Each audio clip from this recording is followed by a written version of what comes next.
Assalamualaikum warahmatullahi wabarakatuh. Perkenalkan, kami dari kelompok 4, mata kuliah pengauditan 4B dengan anggota saya Afifah Maldura Kruslufiana dengan NIM 2020-12083. Saya Vena Indriani dengan NIM 2020-12063. Saya Imam Syafi'i dengan NIM 2020-12088. Saya Fatihah Tuliana Fitri NIM 2020121066. Saya Rasal Maulid Yasuti dengan NIM 2020-12098. Saya Nurul Amalia dengan NIM 2020-12084. Ini kami akan menjelaskan mengenai kasus fraud dan penyelewengan aset di Indonesia di tengah pandemi COVID-19. Di masa pandemi COVID-19, pimpinan berbagai korporasi dan institusi menilai kejadian fraud dan penyelewengan aset semakin meningkat. Di tengah-tengah upaya mereka mempertahankan keberlangsungan usaha dan operasional perusahaan.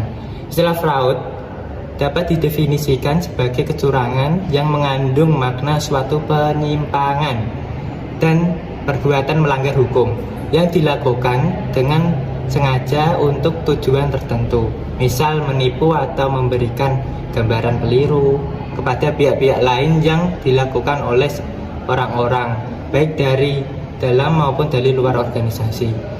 Ancaman risiko baru terjadinya fraud juga kian lebar terjadi melalui serangan cyber, seiring dengan intensifnya menggunakan teknologi informasi saat work from home. Kecurangan atau fraud akan mengakibatkan kerugian perusahaan, namun pihak berwajib hanya bisa mengambil tindakan atas kejahatan. Dalam sebuah profesi, misalnya akuntansi, juga tidak luput dari kecurangan. Akuntan yang berbuat curang dalam prosedur akuntansi menyebabkan informasi akuntansi yang dihasilkan tidak dapat digunakan oleh pihak yang menggunakannya. Informasi akuntansi dari sebuah entitas itu sangatlah penting, karena informasi tersebut digunakan sebagai dasar penentuan kebijakan organisasi. Sedangkan penyimpangan aset merupakan penyalahgunaan aset perusahaan. Penyalahgunaan ini dapat berupa pencurian atau penggunaan aset untuk kepentingan pribadi tanpa izin. Penyalahgunaan aset terdiri dari dua jenis, yaitu yang pertama cash, penyalahgunaan berupa kas seperti penggelapan kas, cek, menahan pembayaran kepada vendor. Yang kedua yaitu non-cash, penyalahgunaan selain cash seperti fasilitas perusahaan untuk kepentingan pribadi tanpa izin.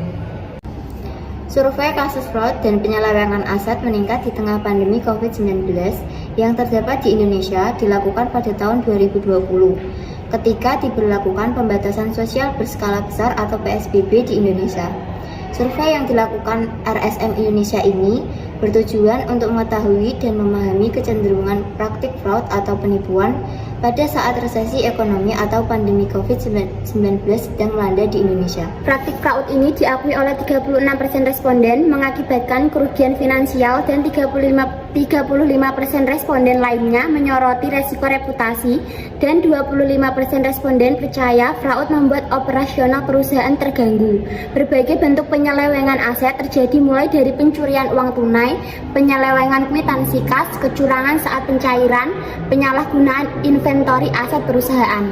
Praktik fraud dapat dikontrol secara efektif melalui 5 cara, yakni yang pertama, kontrol lingkungan berupa menguji seberapa kuat nilai-nilai integritas dan etika menjadi fundamental perusahaan. Yang kedua, melakukan penilaian risiko fraud termasuk skema-skema fraud yang teraktual yang dihadapi perusahaan.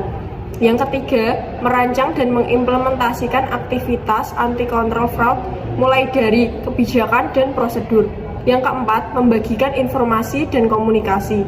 Yang kelima adalah melakukan pengawasan aktivitas termasuk siapa yang bertanggung jawab menindaklanjuti setiap laporan yang disampaikan seseorang. Sekian hasil analisis dari kelompok kami, kurang lebihnya mohon maaf. Wassalamualaikum warahmatullahi wabarakatuh.